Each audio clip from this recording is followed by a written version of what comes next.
अन्न व औषध प्रशासनाचे गुप्त वार्ता विभागास मालेगाव मनमाड रोडवरून कर्नाटकातून दिल्ली येथे रंग लावलेली सुपारीची अवैध वाहतूक ट्रकमधून होत असल्याची गोपनीय माहिती प्राप्त झाली। त्या अनुषंगाने दाभाडे यांनी हॉटेल हरियाणा मेवात ढाबा वऱ्हाणे शिवार येथे शोध घेतला असता त्यांना रंग लावलेली सुपारीची अवैध वाहतूक करणारे तब्बल 11 ट्रक हॉटेलच्या मागे छुप्या पद्धतीने लावलेले आढळून आले।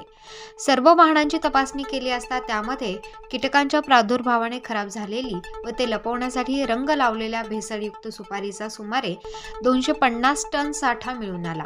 त्यामुळे नाशिक कार्यालयाचे पथकास पाचारण करण्यात आले। सदर पथक घटनास्थळी दाखल झाल्यानंतर सुपारीचे एकूण 11 नमुने विश्लेषणासाठी घेण्यात येऊन उर्वरित 252.3 टन किंमत रुपये 3,84,19,983 इतक्या किमतीचा साठा जप्त करण्यात आला आहे। सदरचे नमुने विश्लेषणासाठी पाठवण्यात आले असून पुढील तपास अन्न व औषध प्रशासन नाशिक कार्यालयाचे अन्न सुरक्षा अधिकारी यांच्या मार्फत करण्यात येत आहे।